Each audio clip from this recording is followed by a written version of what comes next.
Alrighty, well, good afternoon and welcome everybody. Thank you for joining us today for our program in honor of Asian American Pacific Islander Heritage Month. It is my distinct pleasure to present our speaker for today, Mrs. Yoland Skeete-Laessig. Yoland is a documentarian whose photographs, videos, and multimedia works are in the print collection of the Museum of Modern Art, the African American Museum of Life and Culture in Dallas, Texas, the Alexander Bonin Gallery in Chelsea, the American Express Corporation, the Bilhai Museum in Portugal, and the Zimmerli Museum in New Jersey.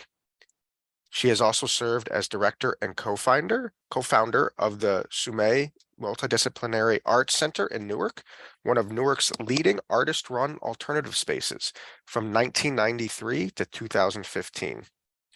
She has been a recipient of the Glide Memorial Grant, the Graph Travel Grant, the New Jersey Council on the Humanities Grant, and the Mellon Grant distributed through New Jersey Performing Arts Center's Humanities Program and the Chinese American Museum in Los Angeles. So welcome, Yoland. Thank you so much for speaking with our audience today.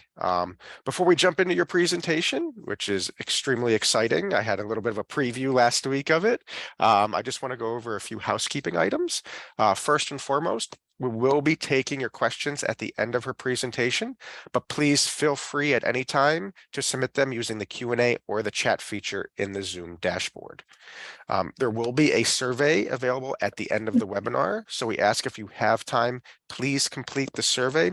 We always appreciate your feedback. And if you want to learn some more information about Newark's Chinatown, you can read Yoland's book, When Newark Had a Chinatown, My Personal Journey. We do have a couple copies here at the library. They are currently checked out, but you can check with your local public library, or her book is available on Amazon as well. One last thing before I turn it over to her, I just want to do a brief overview of the Zoom dashboard. This is what your dashboard should look like if you're using a PC or a Mac. If you're using a mobile device, the dashboard may look a little bit different, but all the features will still be there. In the bottom left-hand corner, you can see your audio settings. This is where you can check to make sure that your external listening device is connected, such as earbuds or headset. At any point during the presentation, if you run into any problems, there is a raise hand button here. You can click on that. That'll alert me, and I will send you a message in Zoom and hopefully be able to solve the problem you're having. And lastly, as I mentioned, if you do have any questions, there's the Q&A and the chat buttons. Please feel free to submit them at any time, and we'll address them at the end of the presentation. So that is everything that I have for you. So it's my pleasure to turn it over to Yoland now. Okay. Do I share screen now? Yes.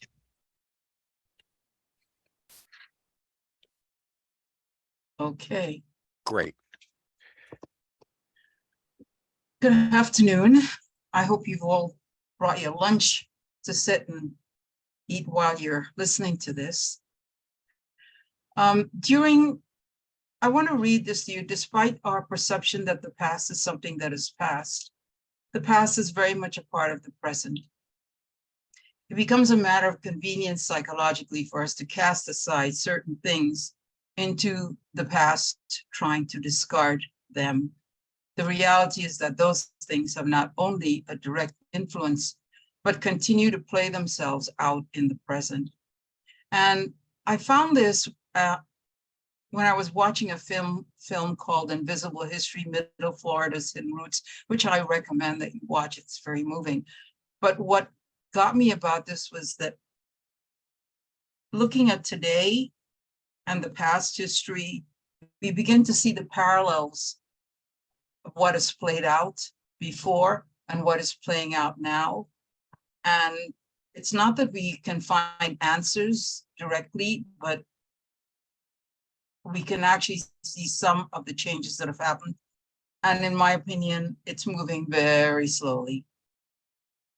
I'd like to start with an explanation of what was going on in China at the time that the Chinese immigration to the US started.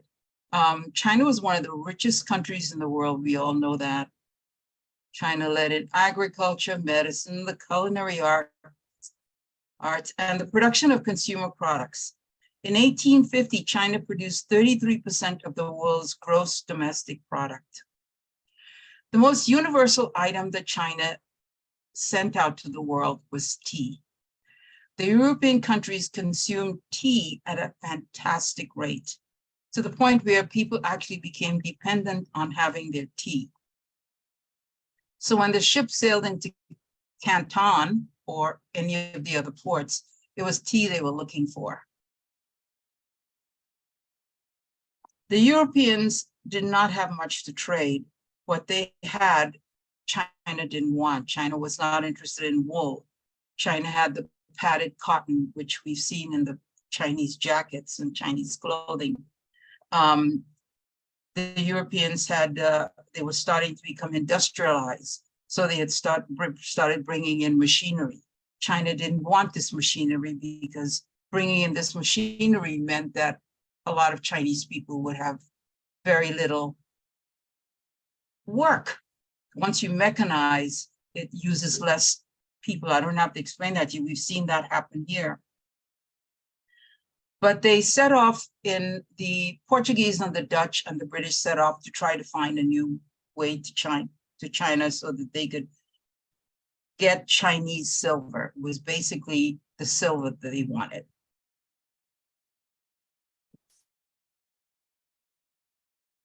Here's a copy of the trade routes here, as gives you an idea of how far the trips they took. This part here was a very big trading center long before the Dutch and the British got to China.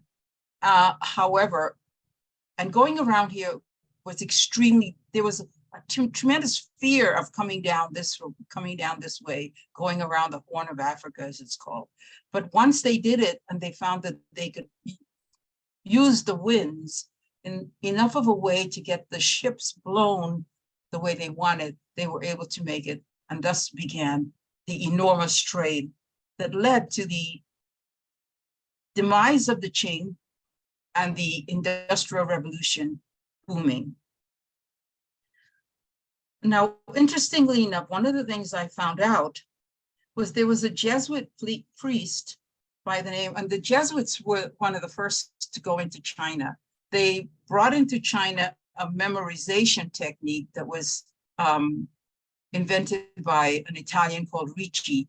And this was the technique they taught the Chinese to use to pass the exams.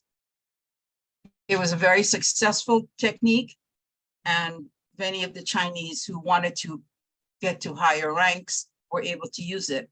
But they also went to places like Toisan, and in Toisan they started a missionary.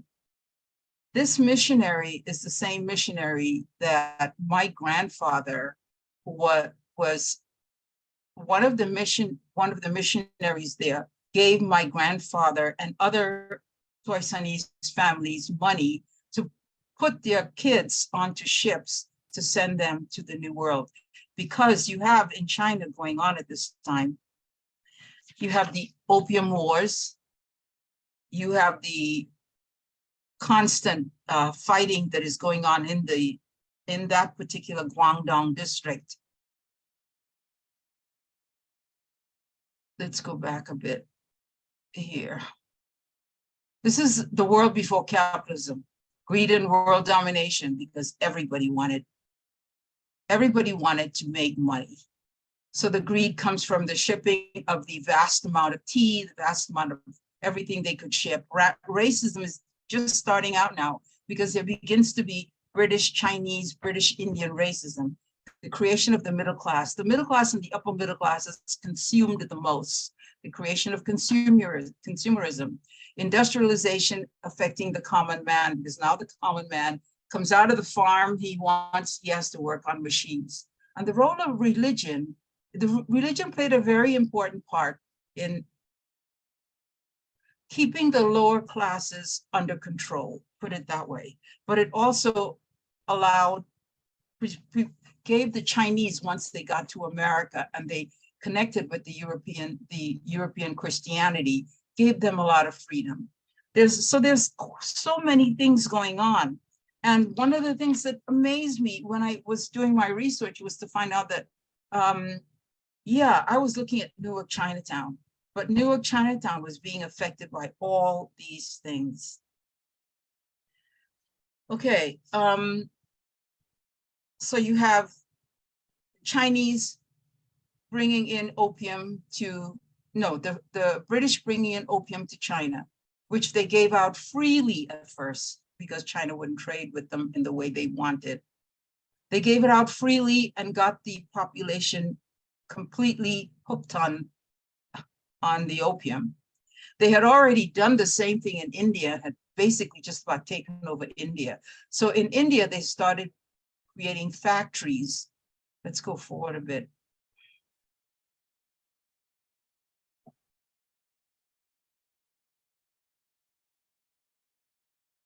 Oops, now I'm going backwards. Excuse me. I'm not up on the technology as I should be. That shows you where my age is, right? Okay. This is how they got the opium to China. They grew it in India. They grew the poppy. And then this is the factory. Humongous factories, all selling opium, for selling opium. So here you have a situation where the Chinese have become dependent on opium. The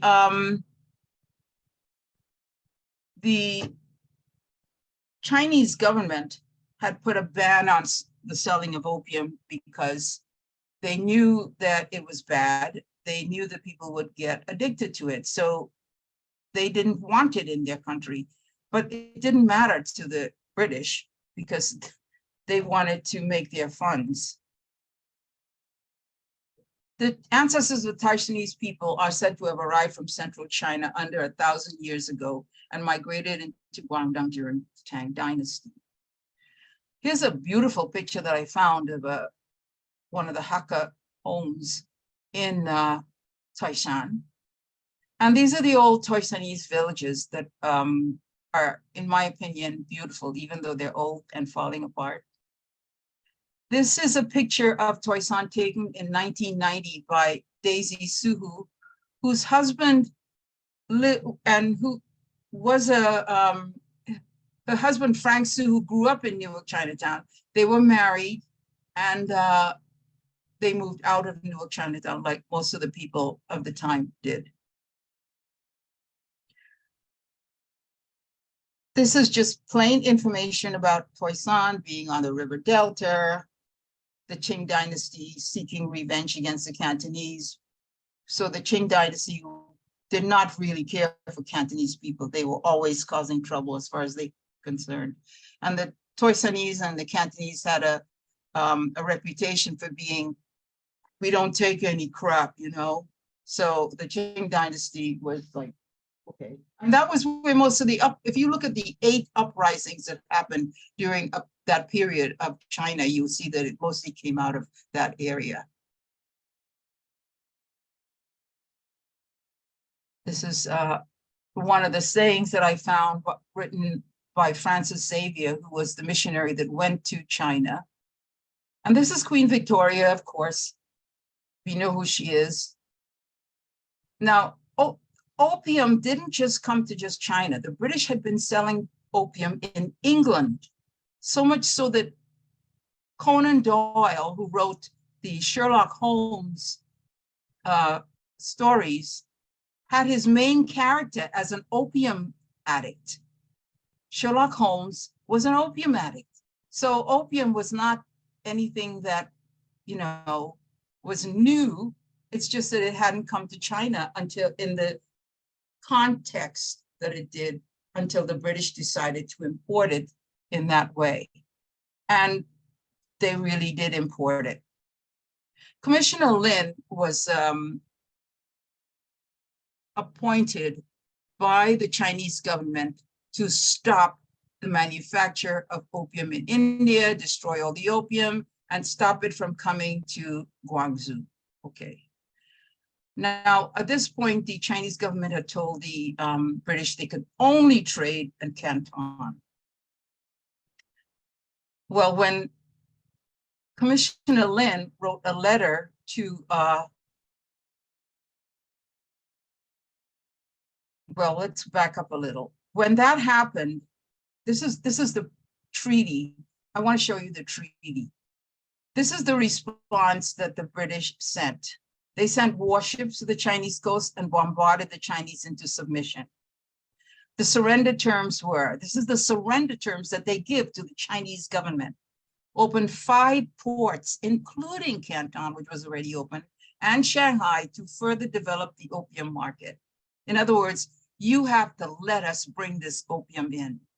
Grant extraterritoriality to all British citizens, which means British citizens can just run all over the country any way they want. You know, we're concerned now about the Mexicans and the this and the that, the people coming from Guatemala, but this is nothing new. This was going on, you know, at least these people are escaping for valid reasons. The British, when they went to China, they went to get goods. They went to get things to bring back. They went to get the wonderful, cute, delicious, beautiful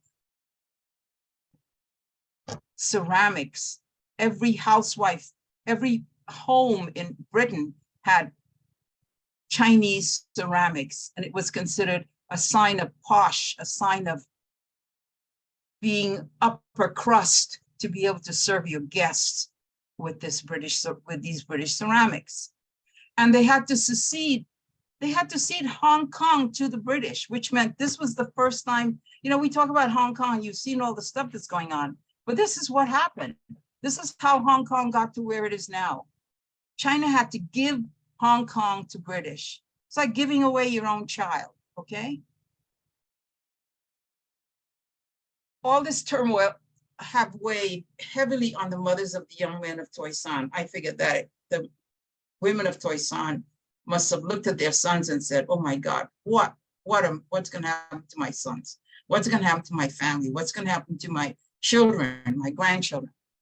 So they saw no future for themselves in China anymore when they saw that happening. And they knew, they foresaw the revolution that would have to come. So they decided they would send their children to America. But interestingly enough, at the same time, they'd been hearing all this talk about gold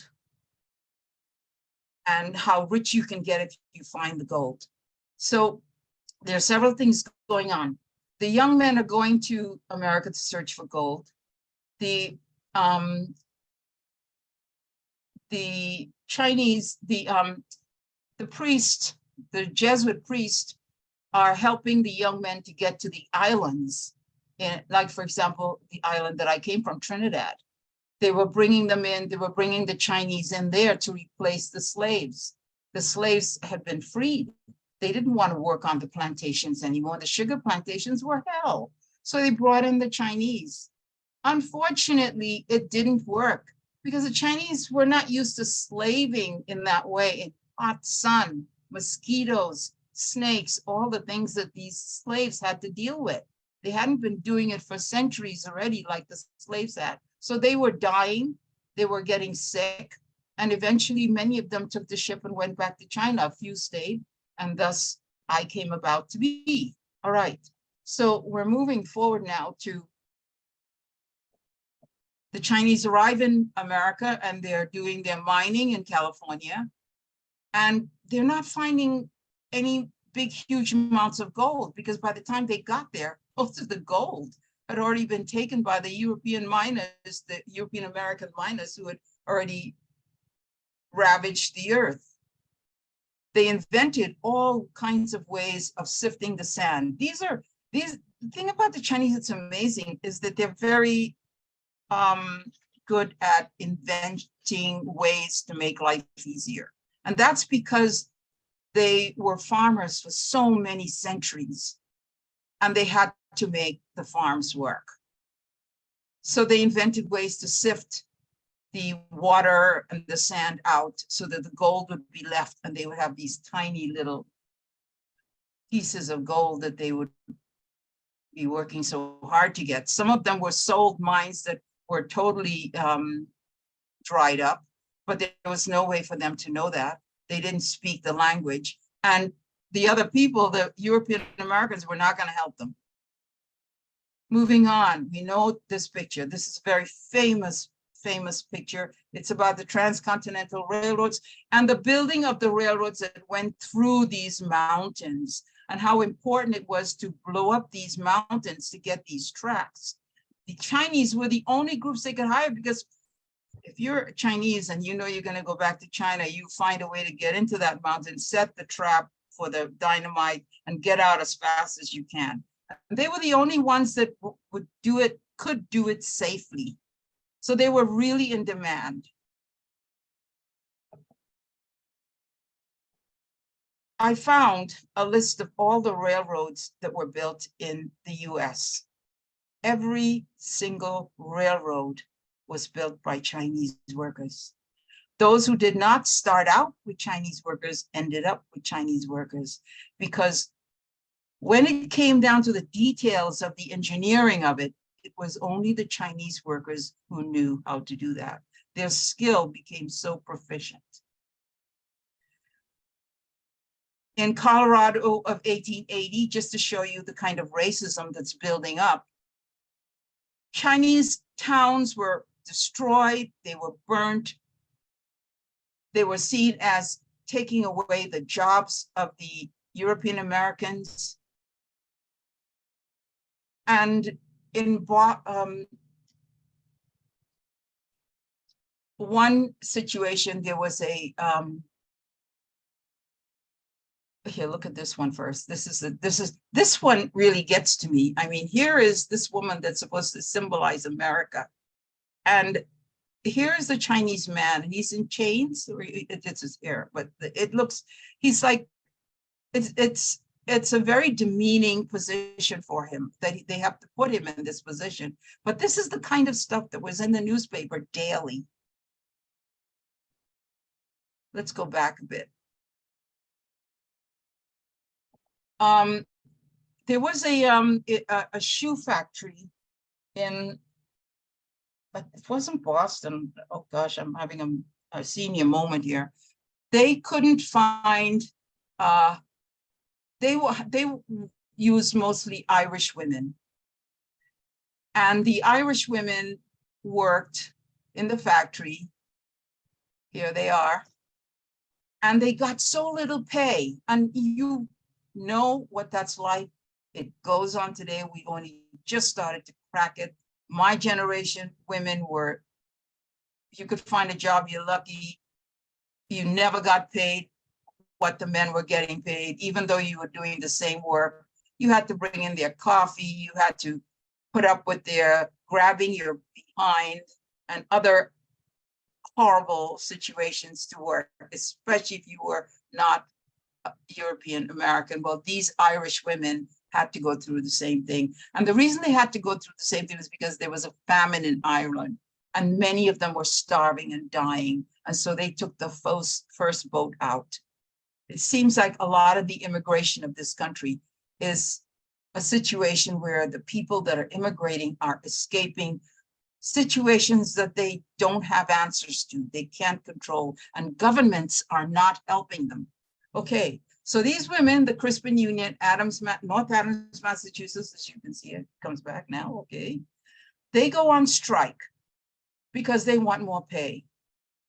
The owner of the factory says, there's a lot of Chinese in California. Maybe I'll go get some of those, because everybody was starting, every manufacturer, every person that needed labor was looking towards finding labor that would be consistent, work all the time, low pay.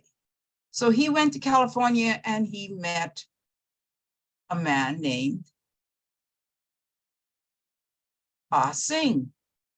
Ah Sing was quite a character, and there are several novels about him. He's a very romantic character from that period, because he was involved with a Chinese woman who was a prostitute, or I don't know if she was a prostitute, but she ran a brothel, and he wanted to marry her.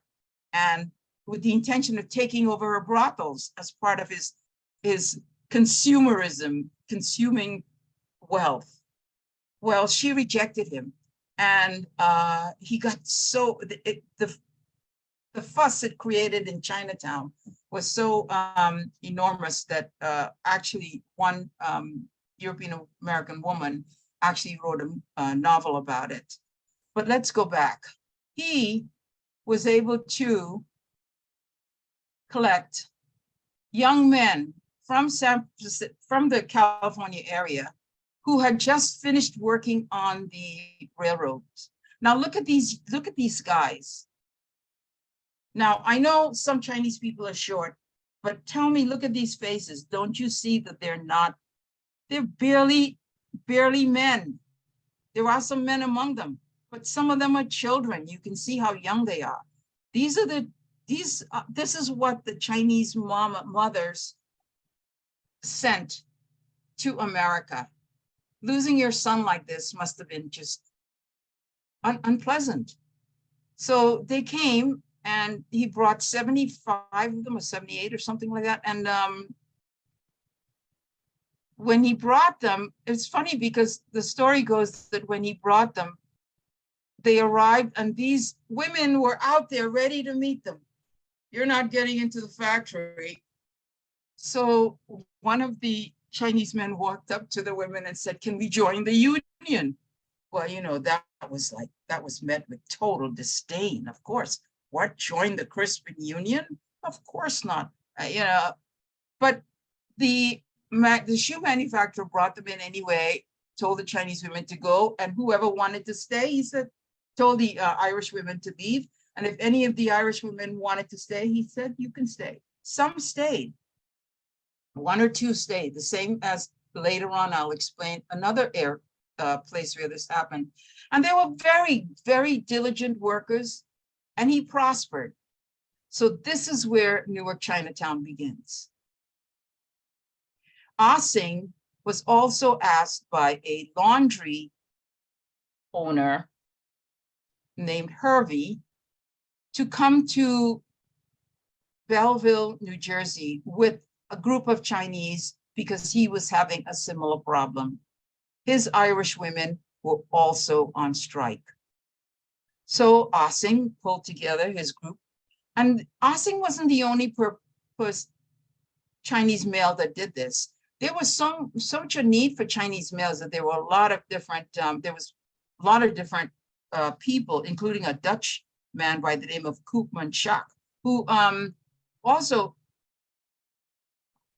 harvested is a good way to put it, because that's how they thought of it. Harvested the Chinese to ship them to all the places where they needed, and they would get paid enormous sums of money for this. Meanwhile, the Chinese, when they get in there and they start to work, they're making a pittance. Okay.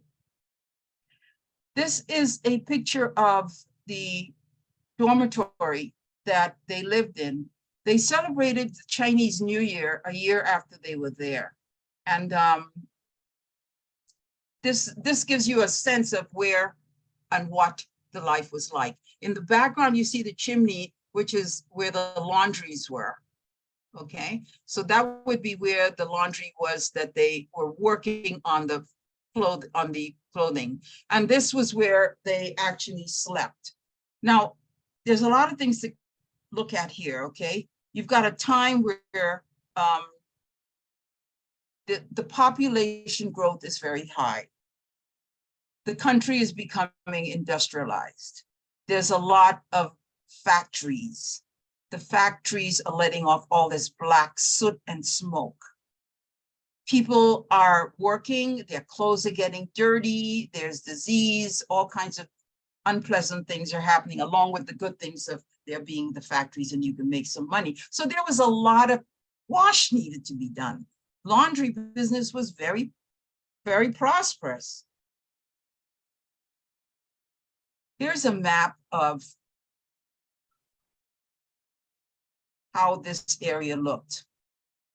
This area is now called North Arlington, but that was also Belleville at one time. So this entire map would have been a Belleville. Now, one of the things that's really incredible that I realized as I'm doing this research is that, gosh, this affected this affected that, this affected the other. In Newark, there was a family called the Baldwin family. And this is the time in America where the young men don't have enough jobs. So many of them become missionaries. Baldwin's sons, instead of going to work in their father's printing press factory, go to become missionaries and go to China to do their missionarying. And they take printing, they take the Bible and they print it, they disseminate it, they learn Chinese, blah, blah, blah. Well, they had been doing that for years. And they arrived back, they decided to come home after a while, and they come back just as the Chinese arrived in Belleville, New Jersey. Not same year it was. So here we have where the laundry is. And the Dutch Reformed Church becomes the major point for congregation for the Chinese outside of the laundry. The Baldwins were very involved with the Dutch Reformed Church, and they convinced the pastor of the Dutch Reformed Church to start schools for the Chinese, and they would bring the Chinese in so they would learn English and whatever else they needed to learn. And the Dutch Reformed Church was very amenable to it. Belleville apparently was quite a town, because before that, Belleville had an underground railroad. So it was a town where people were very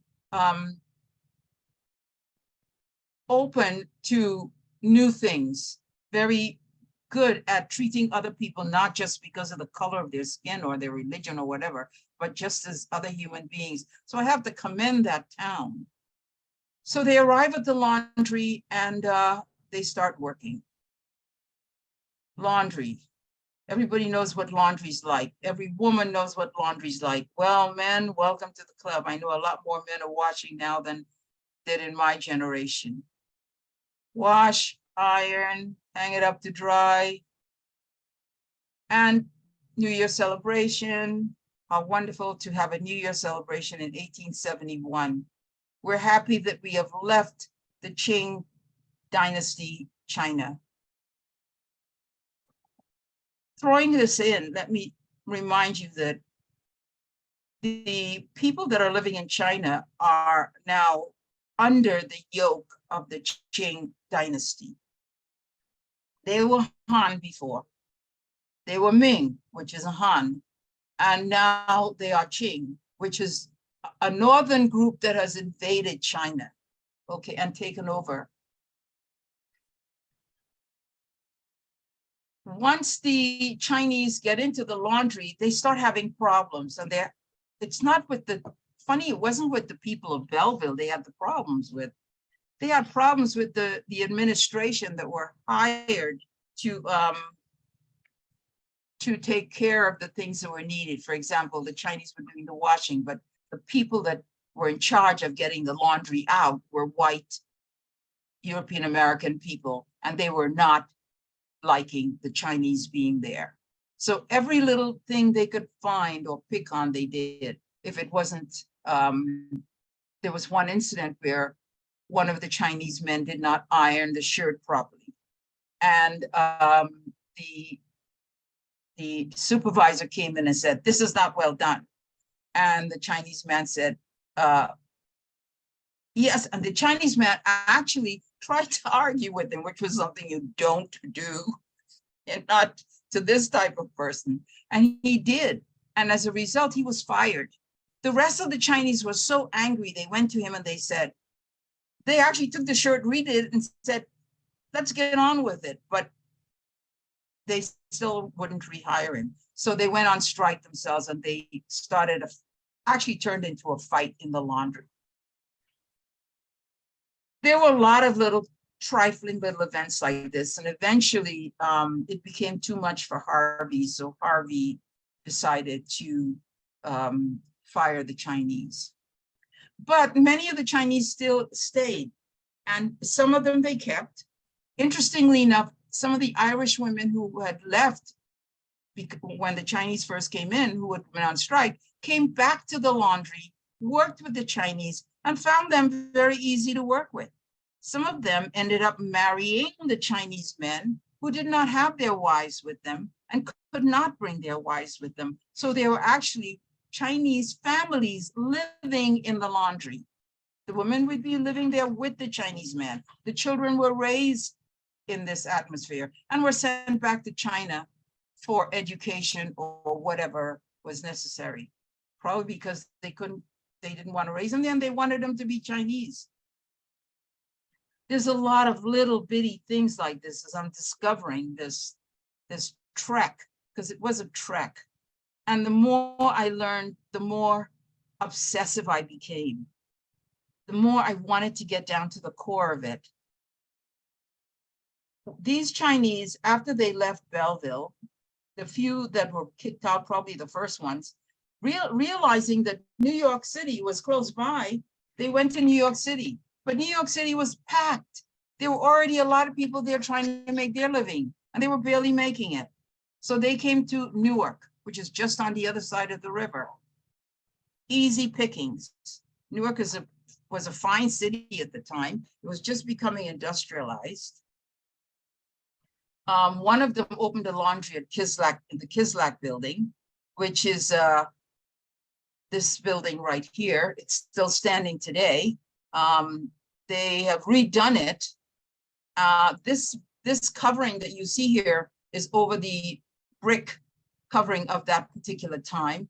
This was also a Chinese restaurant here up until actually the 80s or 70s. This was a fabulous French restaurant was a Chinese restaurant serving French food. Okay. Let's get to this map. Okay. There was a church, or there is a church in downtown Newark called the First Presbyterian Church. The Chinese arrived in Newark. The First Presbyterian Church, around 1910, this is much, much later, had a map made. And at that time, if you notice, this is a section of where the Chinese were. Now here's the Italians, quite a bit, much larger. Irish, you see, a little smaller. Jews, a little bit bigger. The Germans, the largest.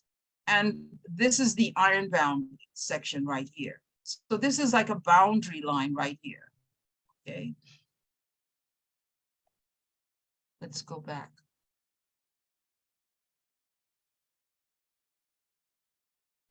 Close up of the street area.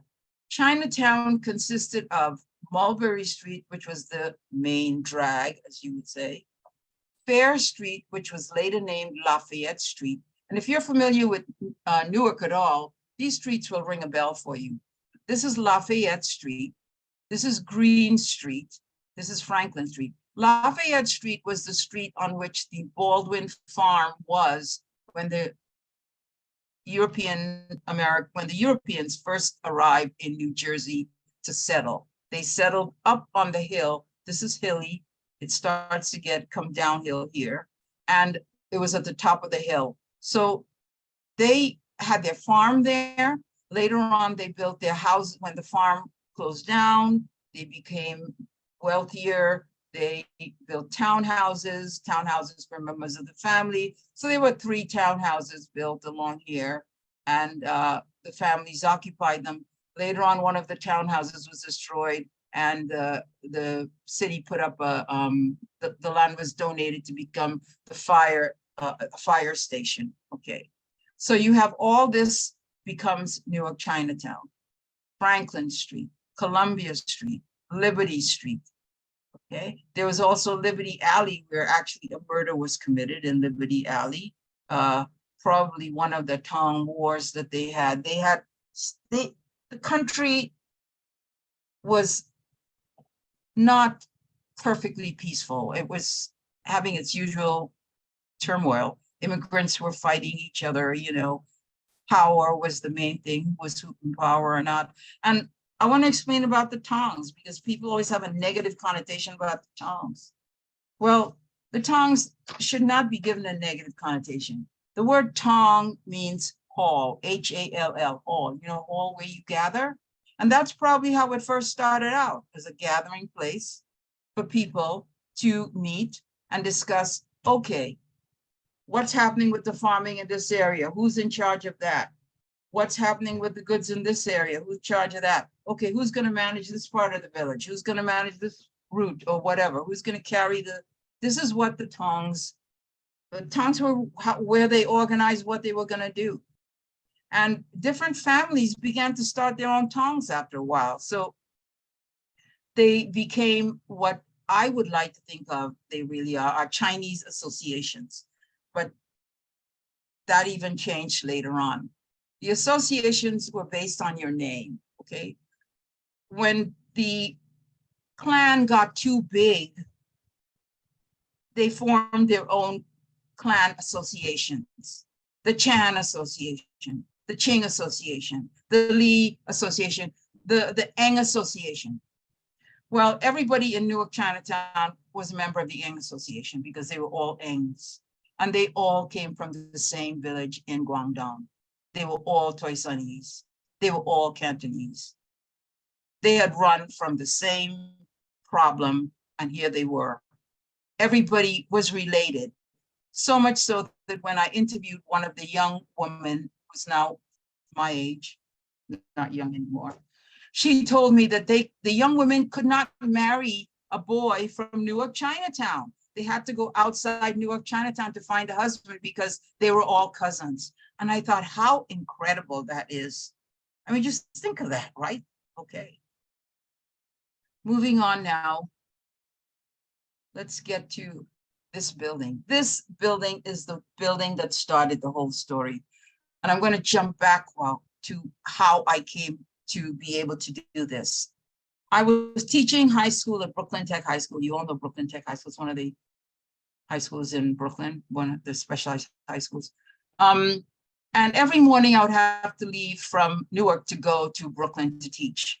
I had a loft on Liberty Street, and I would come out my door. And one morning I come out my door and there's a Chinese chow dog sitting on the stoop. I looked at him and I said, my God, what a beautiful dog, because he was nice golden color. He wasn't the other colors. He was a nice golden color. So I looked at him, he looked so sad. So I started talking to him. And I said, are you hungry? So I went inside the house, put some food that I had left that was from the night before in a bowl. And it was a bowl that had the Chinese happiness writing on it, big, huge bowl. And he put it under his chin. And he lapped it up. He was so hungry. Then I took the bowl, put it back in the house, and said goodbye to him and went to work. When I came home, the carpenter whose loft was across the hallway told me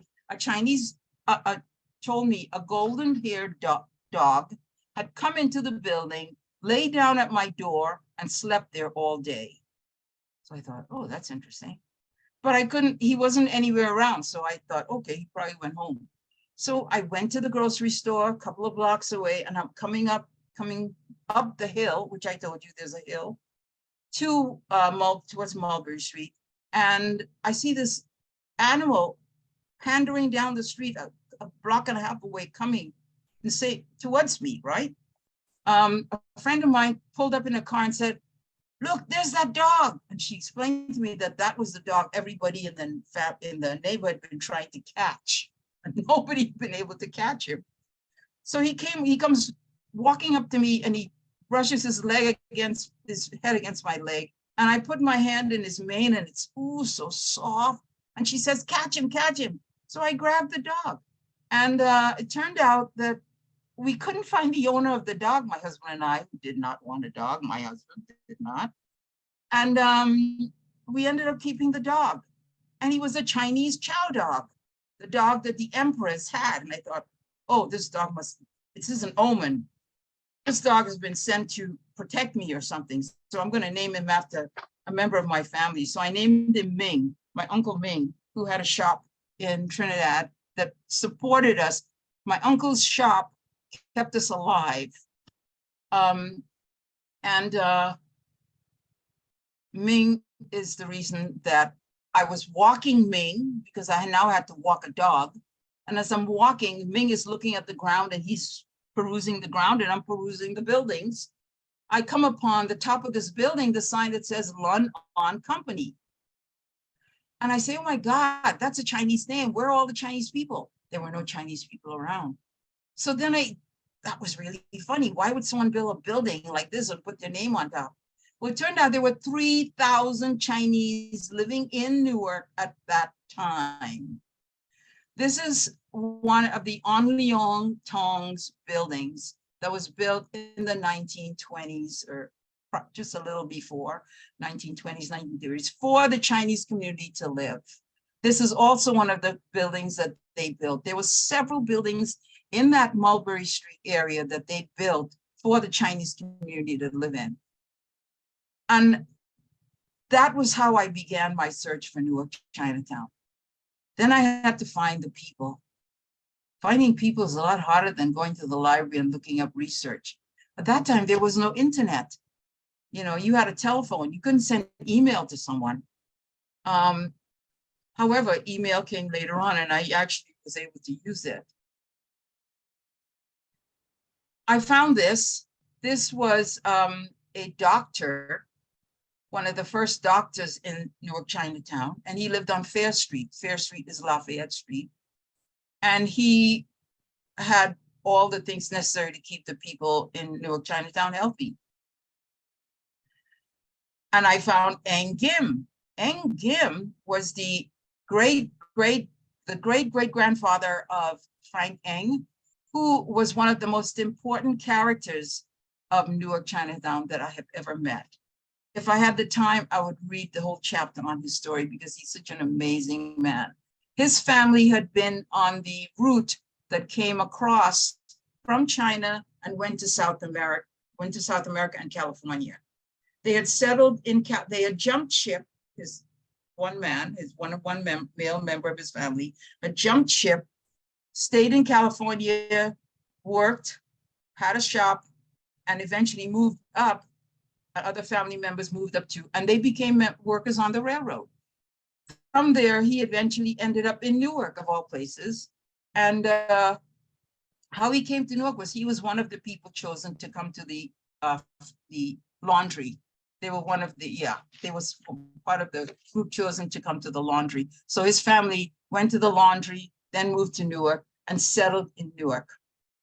His house was the last house to be torn down just before Corona. And I was so sad because I tried very, very hard over the years to get the city of Newark to realize that we spend a lot of money to go to Europe to see the history of Europe, but we're not spending any money to create our history here. Newark was one of the most intensely industrialized countries, even if they didn't even if they didn't want to talk about the Chinese, they could have just talked about the industrialization, the inventions that happened in Newark, but they were not interested. They were just interested in making money. So they had decided they were going to tear down this area that had been Newark Chinatown and put up an arena. How did I discover that? I got a letter in my mail saying, this area is condemned. And in the middle of my research for this story, I had to move. I was forced to move. I had just bought one of the Baldwin houses. My husband and I had scraped and dug up and did all kinds of things to make it look like it was. We did an archaeological dig in the backyard and found lots of wonderful things that people had in their houses at that time, including a small doll with the ceramic head. Here was the city deciding that they were going to tear it down. This is a directory, 1885, 1886. There are 57 laundries listed in Newark at that time. Okay. This is the man who created Newark Chinatown on a large scale. Charlie King, that was his name. Charlie King came from California, went to the Midwest. He had a cousin there who had a shop. His father died. He gave up his father's business and went out there to help work with his cousin. His cousin, out there, he met his wife, an Irish woman, whom he married. And his cousin died. He did not want to stay and keep the shop open. So he moved to Newark, where he heard all these wonderful things like Newark is up and coming. It's going to be big, blah, blah, blah. Go to Newark. And news like that traveled all over the country. It wasn't a locked door. It was really like clothesline news going out. There was a different kind of internet then. So he comes to Newark and he starts with a little shop. And then one of the things that really helped these guys was the gambling. People look down on the gambling, but if you come to a country where you cannot speak the language, people are not pleasant to you. You have to find a way to entertain yourself. And one of the ways they did it was by gambling. And not all the gambling was bad, because we sit and we play cards with our girlfriends and our whatever, and our kids, and we don't gamble.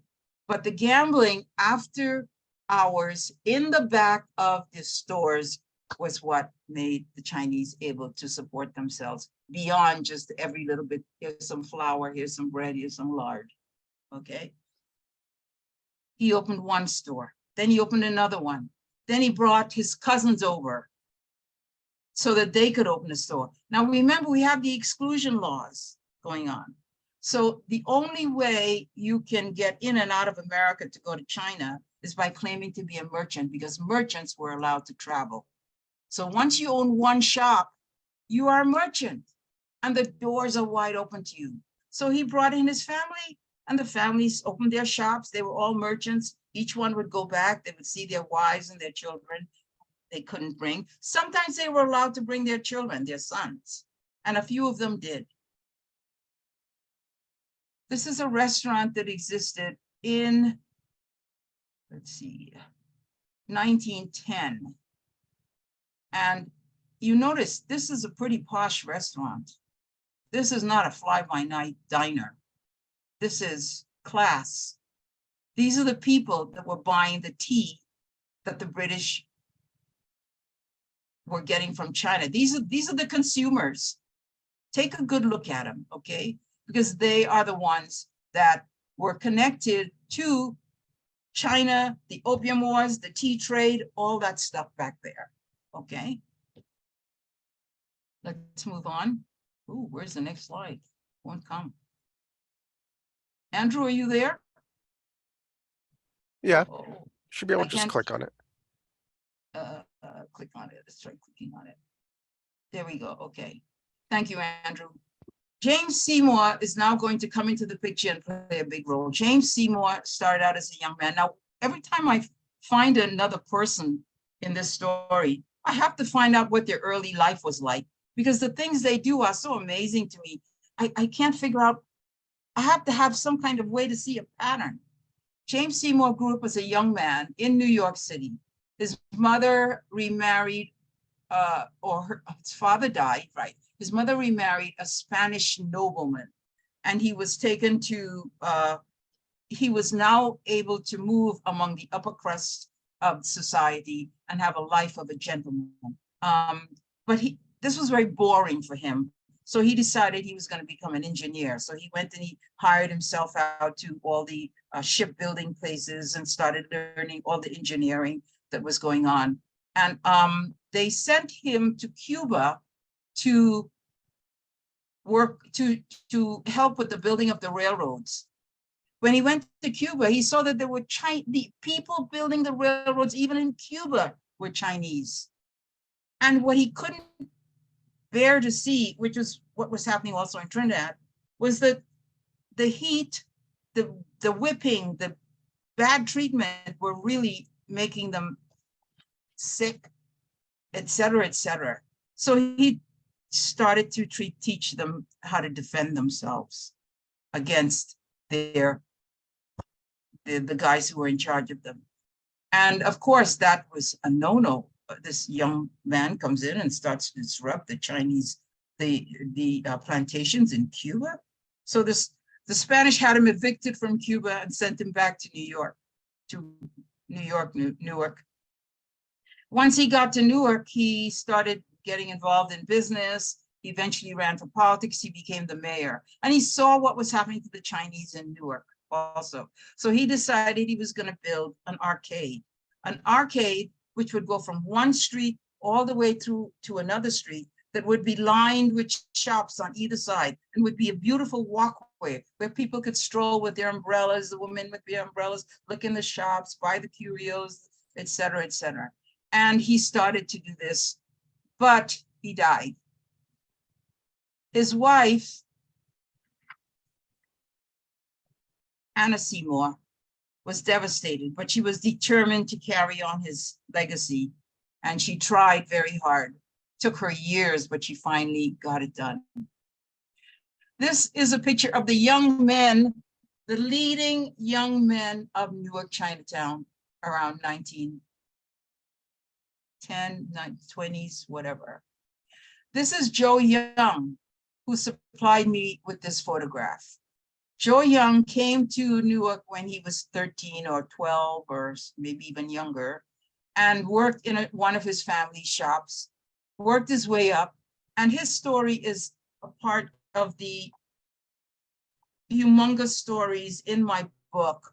Humongous in the sense of not that I have that many stories in my book, but his story is so rich and so full of the wonder of his life that he must have felt too. This was written by his son, and it was so well written, I just put it in the book. So it's in the book there for you to read. He was a Tai Chi practitioner. He was also one of the best dancers. Whenever we had a reunion, Joe Young would dance from the beginning of the reunion to the end. He was on that floor. It was like he was 18 years old.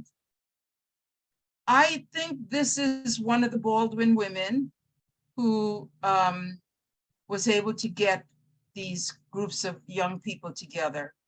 I don't know anybody else in the picture because so much was happening. It was hard to keep track of everything and meet everybody. In the 20s, one of the things that caused the Chinatown to disintegrate was the fact that there was a lot of jealousy between New York City Chinatown and Newark Chinatown from the police. The police would raid New York City Chinatown and take the proceeds of the gambling. When they wanted to, they would take the payoffs and let the gambling happen. As long as they got their payoffs and the proceeds from the gambling, they were happy. Well, Newark Chinatown decided they wanted to do the same thing. They would go and they would raid the gambling halls, which was used. Newark Chinatown could not compare to the size of New York City Chinatown. So they would not have gotten as much. So then they would go hunting the Chinese anywhere they could, in their houses, in their backyards. These are some Chinese men that climbed out of this part, this is the arcade, over the fence and went over here to escape the FBI. They took axes and smashed through the fence and pulled them out of the fence to arrest them. Okay. The police could not make as much money as New York City Chinatown, and they were angry. They could not take it. It was too much. So they would do things like raid even more, bring in opium and stash it. I hate to say this, but it does happen. One year they brought in a whole bunch of opium from New York City, placed it on a table in City Hall, nicely decorated, the pipes, everything, and invited the Chinese community to come in and see it. Now, of course, all the young men are going to come in. They're curious. They've never seen opium before, blah, blah, blah, blah, blah. And they came in and they took photographs of them around the opium. The photographs, if you look at those photographs, it looks just as though it was their opium. That is also in my book. But what was interesting was that one year there were 52 raids. Can you imagine 52 raids? There's only 52 weeks in a year. So that means once a week, they raided Newark Chinatown, once a week. Imagine your house being smashed in that way. One couple was getting married when they raided it. They smashed in, grabbed the bride and the groom, took them away to jail and kept them there. And they had to find someone to go back to the Newark Chinatown, look in their house and find their papers to bring it to get them out to show that they were legal. This is another year when they were raided, and they kept these men in a room, the same room, for days. They were not allowed to go to the bathroom. They were not fed. They were detained for unbelievable. It was just horrible. This is the kind of stuff that people had to endure. This is Newark, Chinatown, 1922 Great Snowstorm. Here is the Perret Watch Factory.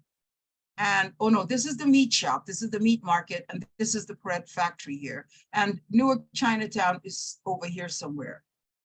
I'll show you. Not Newark, Chinatown, the Mulberry Arcade. I'm sorry, I get so excited. I showed you a picture of this restaurant before, and it was an updated picture. Well, this is a picture of what it looked like in its heyday. And you see the word Paris? Because they were specializing in French cuisine. This is a piece of mail that I collected. And my favorite story is the story of Joe Fong, who I found this picture with another series of pictures, which I didn't put in here, of Joe Fong. And I was intrigued because this is a picture of a Chinese man with a woman who's not Chinese and with a little girl who looks like she belongs with that man and that woman. So I said, nah, this can't be possible. I don't see any of this in Newark. But there was a Joe Fong, and Joe Fong had a laundry on Green Street. And he met this woman, this beautiful woman, because there were African Americans living in that neighborhood as well. It was not strictly Chinese or strictly Europeans. There were Germans living there. There were Filipinos living there. There were Japanese living there. It was a totally mixed neighborhood. It was what you would call truly multicultural. Well, they met and they had a child. And I love this picture because this is like the story of my grandmother and my grandfather. They met and they had my mother, and my mother had me.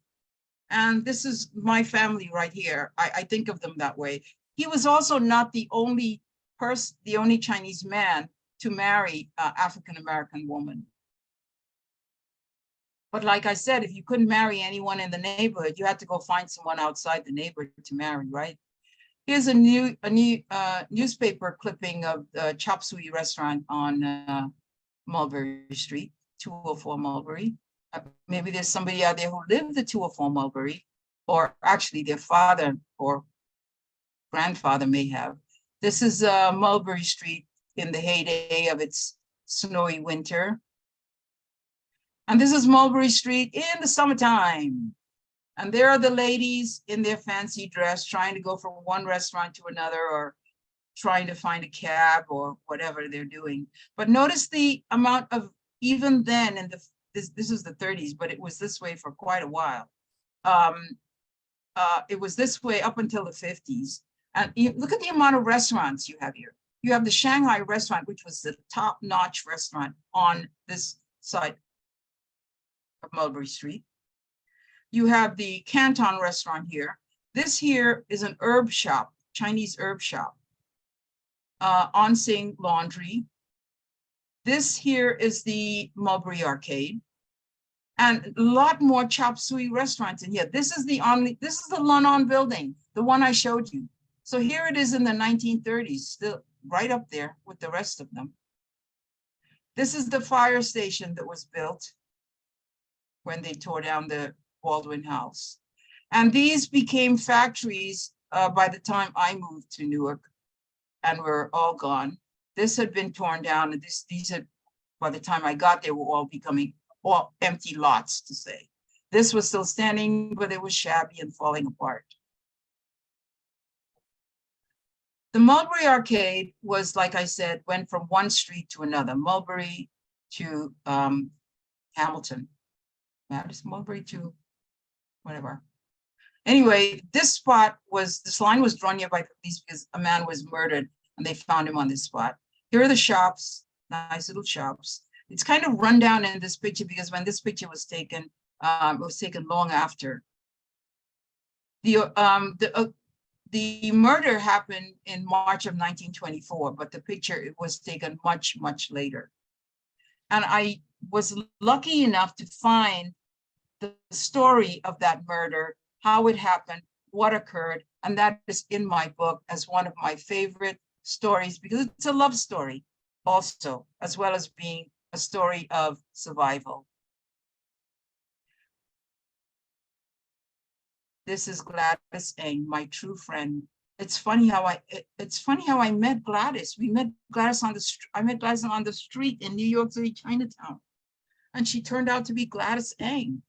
I mean, all my life it's been a series of this leads you to that. You accidentally meet this. You accidentally meet that. When I first started the Newark research, I got a knock on my door one day, and it was a young man looking for work. He was knocking on all the law buildings looking for work. And I said, well, what do you do? And he was studying Chinese in New York City, and he had been a student of, oh, she just died recently. Why didn't I write this down before we started this? Betty Lee Sung.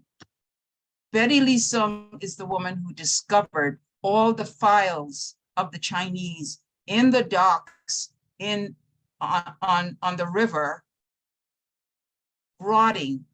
And she took her students to the docks, pulled out all the boxes, went through all the files, hoping they wouldn't fall apart, put them together. And since the internet was just starting, she started computerizing them, putting them on the computer. So now you who are listening to this can go to the archives, the National Archives, and find your family. And it's possible to go back as far as they're coming off the boat into this country, because I did it. I found other people's families this way. Norma and Sigat Wong started the Shanghai restaurant, which I showed you a picture of. They were a very loving couple. And I have to tell you the story. Norma liked opera, how they met. Sigat ran an opera gallery in New York City, Chinatown.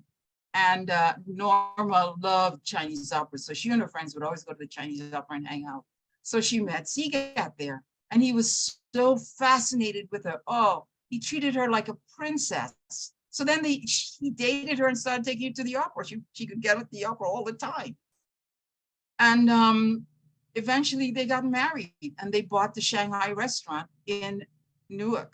The Shanghai restaurant had changed hands several times, because anybody who wanted to be a merchant could buy a stake in a restaurant. And many of the Chinese bought stakes in the Shanghai restaurant. So the Shanghai restaurant had many owners. And now Sigat comes in the 40s and he buys it all for himself and his family.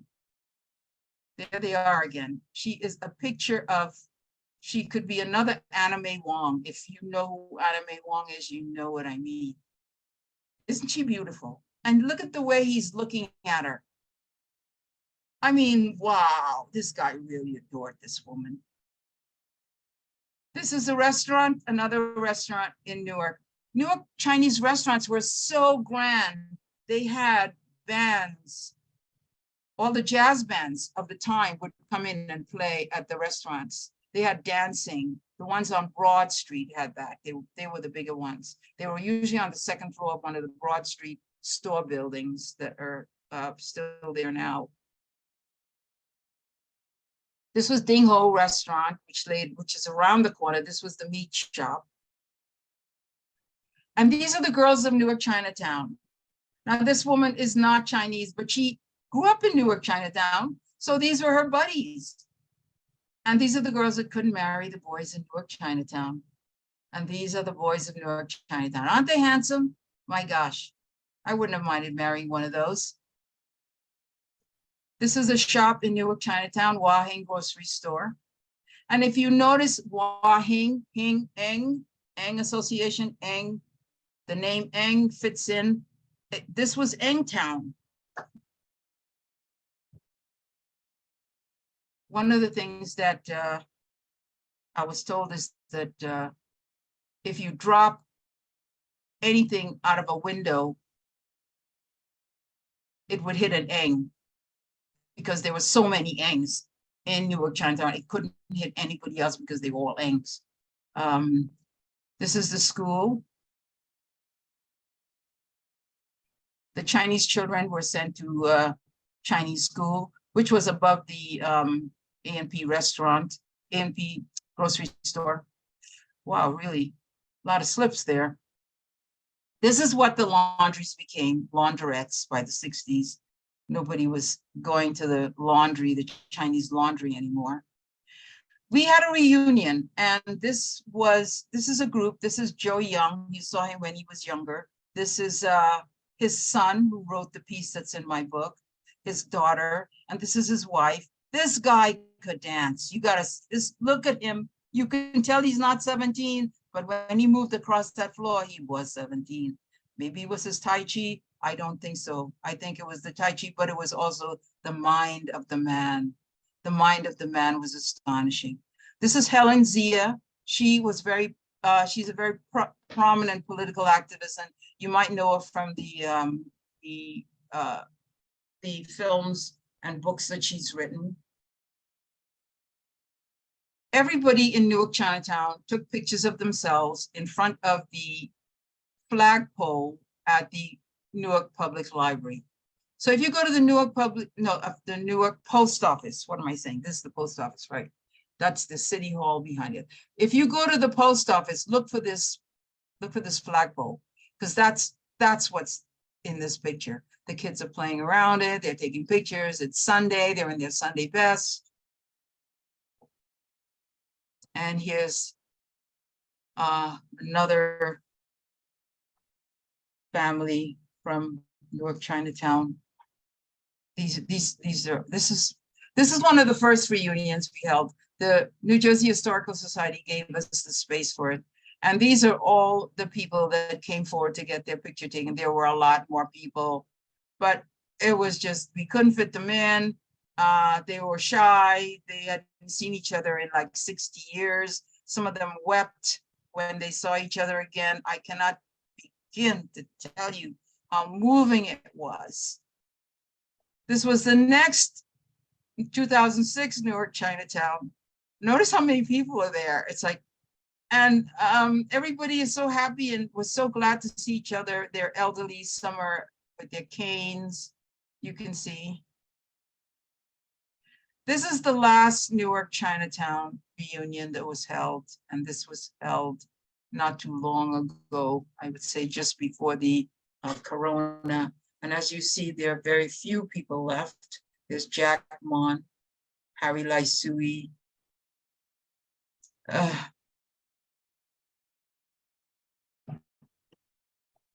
This is a model of the Newark Chinatown that we had made.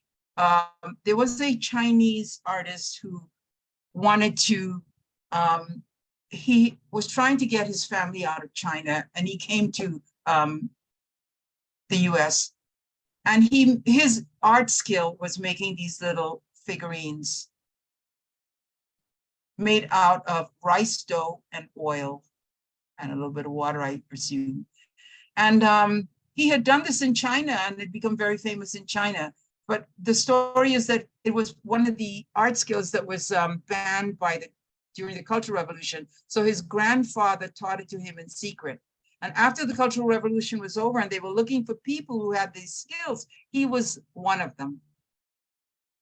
We were able to help him bring his family to New York, and he built this for us. We got a grant from the Mid-Atlantic Arts Foundation, and we got photographs from the libraries and whatever people we could and put together. And he created this wonderful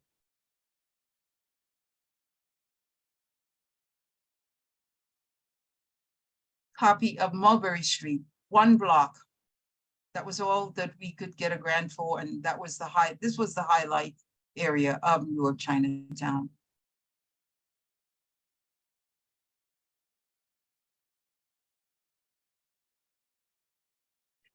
Thus ends my story.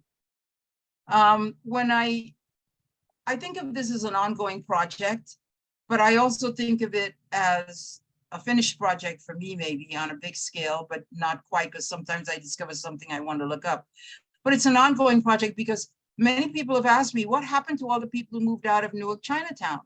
And I said to myself, well, I'm waiting for the young people who are out there today to come and go do that research and find out what happened to them. Some of them moved up north, some of them moved out west, some of them are not too far away. So I'm waiting for you guys out there, all you young people who want to write history or know about your personal history, because it's connected to you, especially if your last name is Eng, to write the next what happened to the Chinese that left Newark, Chinatown. If you want to reach me, you can email me. I'm delighted to answer any questions you have by email, or we could take this time now to have a question and answer. The book is available on Amazon. If you read it and you have questions, like one woman did, she read the book and she sent me all these questions, and we've actually become very close friends. This happens too. Enjoy it. That's all I can say. Thank you so much. And thank you, Yoland. If anybody does You're have welcome. questions, please feel free to post them in the Q&A or the chat, and we can address them. So going back to the model, is it on display anywhere?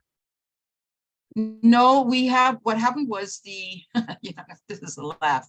We had it at City Hall, and 55 school children groups were brought in, and they enjoyed them so much that we started missing pieces and they fell apart. And so we have to get it repaired.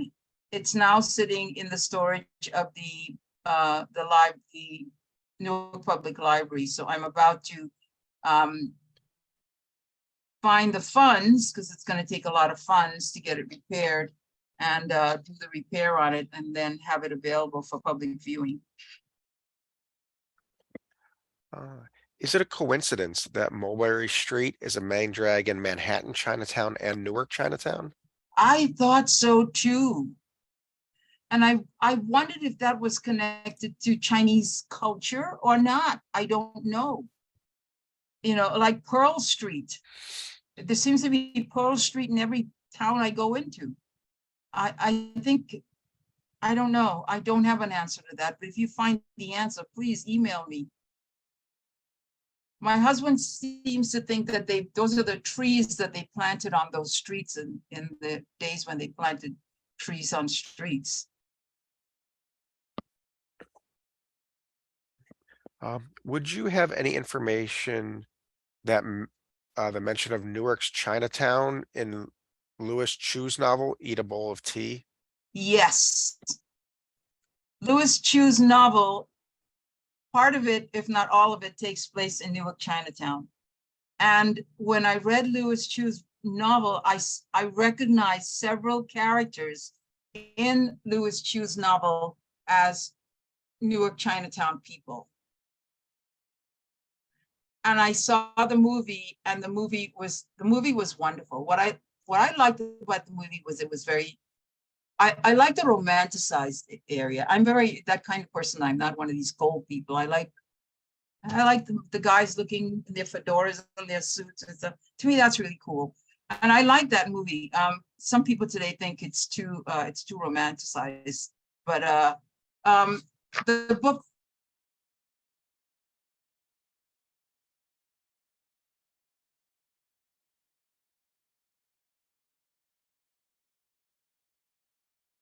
He was from Newark also. So they were the same people. They were the same clans, they were tied together. Mark Cheng wrote in the chat that mulberries are an herbal tea as a remedy in China. So there might be some connection there. Yes, possibly. Maybe the Chinese planted mulberry trees on the street. Because I don't know if they planted, maybe they didn't even plant trees on the streets in those days. I mean, the government, the city, government may not have done that, so the Chinese did it. Who knows? Are any of the people from the last reunion in the Essex Union County area?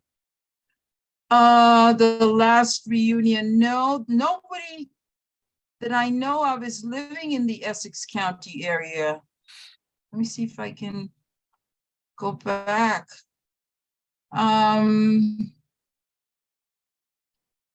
Essex County, no, not that I know of. They're all way out. They're either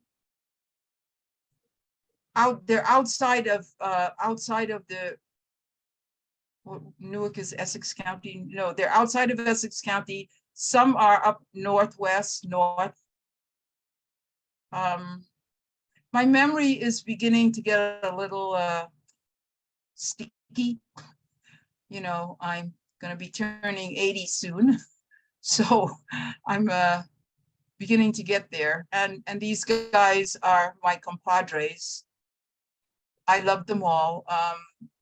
I have not been able to keep in touch with all of them. I keep in touch with Gladys. I keep in touch with her regularly. We email like sometimes 5-6 times a week. Every time Gladys finds something interesting, she shoots it over to me and I shoot it back. I say, Gladys, what is this? She sometimes sends me files that I can't even open, but I'm not that computer literate either. Harry was having a lot of health problems. This is the youngest of the group, and I'm trying to remember his name. Oh, I should be better at this. You know, I should have these names all out in front of me so I can talk to you about them. But I have grandchildren and my life goes on and it's hard to maintain all this stuff. No, I don't think any of them live in Essex County anymore. What was the name But of if the, you go on your Facebook page, I would suggest you go on your Facebook page and say, if anyone gets this message and they're from Newark, Chinatown, please send me a hello. I'm sure you might get someone. You might get a hit. Bob Lee, who's another good friend of mine, who's not in this picture, who is part of Newark, Chinatown, lives in New York City. what was the name of the artist who sculpted the Newark Chinatown model? Yi Xun, YEXUN. He teaches at Brooklyn College now. He's a full-fledged American. How can we get your books? It's available on Amazon. And the library has copies you can borrow. And check your library and ask them to order it for you. Wonderful talk. Thank you, Yoland. When was the end of Newark Chinatown? Was it because of the redevelopment of the neighborhood? The end of Newark Chinatown was because of the raids. World War I came, there were more raids. Raids continued up through World War II, claiming they were looking for illegal immigrants. And also many of these people had children who didn't want to live in Newark Chinatown. They were going to college, they were facing the wide world. Newark Chinatown was too small for them physically and mentally, so they moved on. And that was the end, and it started in the 60s. After World War II, the young men who fought, and many of the young men of Newark Chinatown fought in the war, came back, and they had all their benefits from being veterans. So they took advantage of it. They could buy houses, they could go to school, they could take care of their families, they could now get jobs because they were veterans. Do you think Newark will ever revive a new Chinatown? I noticed that NJIT, Rutgers, and JPAC areas have signs of a resurgence. I went in front of the mayor of Newark Chinatown at one of the city council meetings, and I said to him, you can't do this. I went again and again. We had, if you research the internet, you will find we had television, radio stations, we broadcasted, we did everything. And before we moved to here where we live now.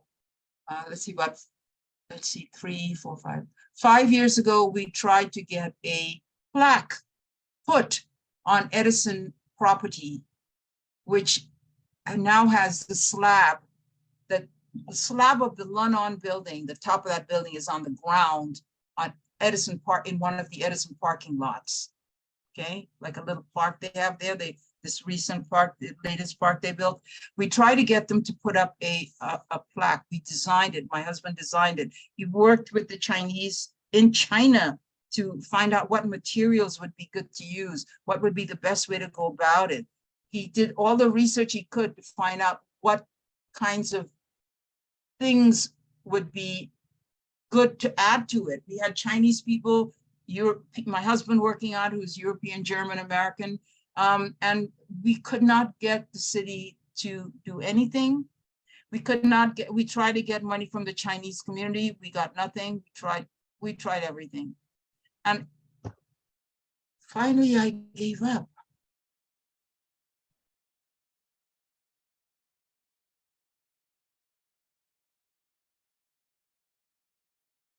My apologies.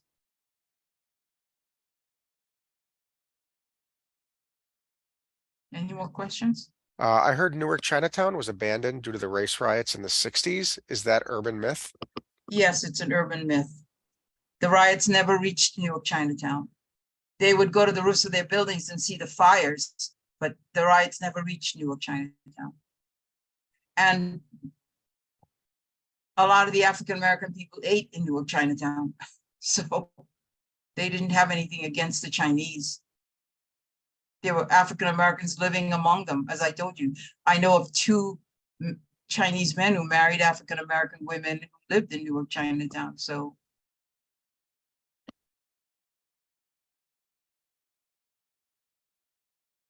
that's a myth. I don't see any more questions, so I think we can go ahead and end it there.